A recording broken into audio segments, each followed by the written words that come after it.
Welcome to my Easter Bunny treat bag sew along. You'll want two types of fabric, one for the lining and one for the outer.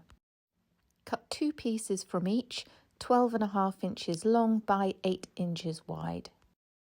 First take your outer pieces and place them right sides together, and then do the same with your lining pieces. Find the centre top, so that's 4 inches in, and then mark 4 inches down on that fabric. You'll be doing this on the lining and on your outer fabrics. Then along that top edge, just mark 1/4 of an inch in on the left hand side and on the right hand side, and then you just want to draw a line up from that 4-inch dot up to that first corner, and then the same on the other side. You want to do this on both pieces of your lining and your outer piece, and then you just want to cut those out. Before we sew, just mark a space on your lining piece where you're not going to sew. This is where you'll turn it through after you've sewn. So you'll sew down that right hand side, leave a gap, go along the bottom and up the left, and do the same on the outside piece.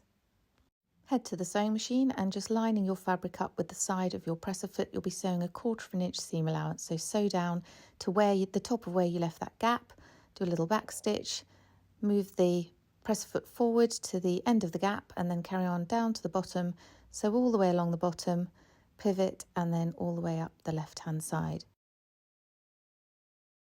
And then sew your outer fabric, which is easier because you don't have to leave that gap. Now we're just going to trim all the bottom corners just so it makes it easier for when we're turning it out.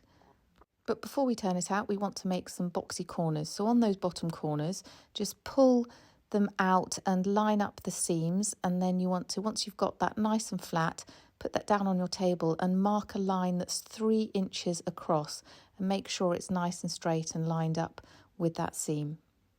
Pop a couple of clips in to make it easy when they get to the sewing machine, and just do the same with both corners on the bottom of the lining piece and on the outer piece.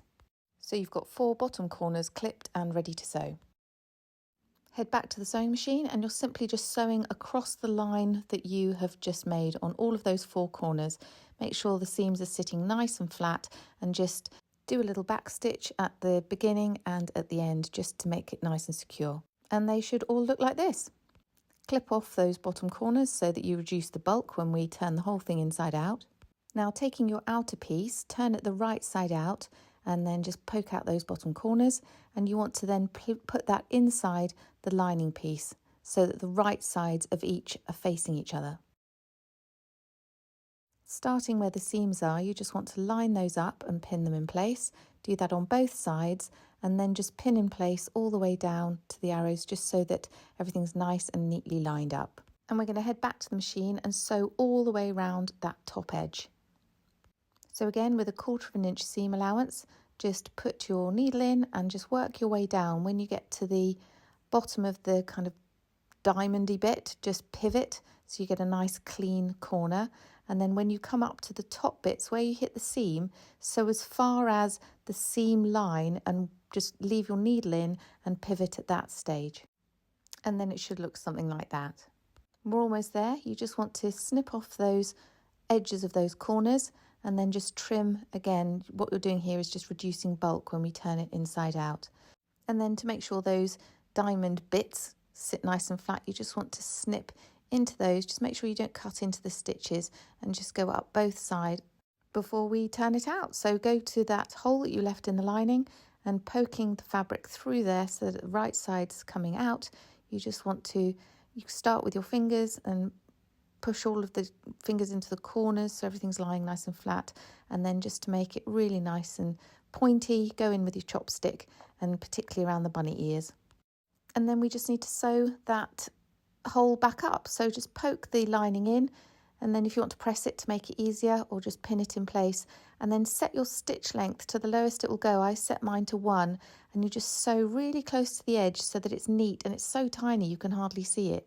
All that's left to do is just tuck that lining inside the outer fabric, and you should be able to see those bunny ears and that shape coming to life. Just poke into all those corners so it's nice and square, and then you can just roll those edges. You can press them if you want to, just so that they're just nice and neat.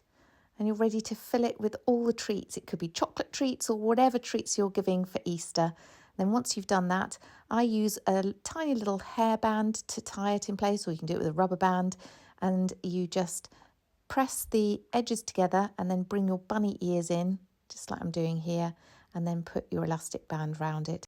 Just manoeuvre it all in place so the bunny ears are nice and sitting nicely, and you finish it off with a nice matching bow. I think there's such a lovely alternative to your traditional Easter egg, and there's something that you could keep year after year. I hope you have a go at making them. If you do, please do let me know and leave a comment on here and give it a like.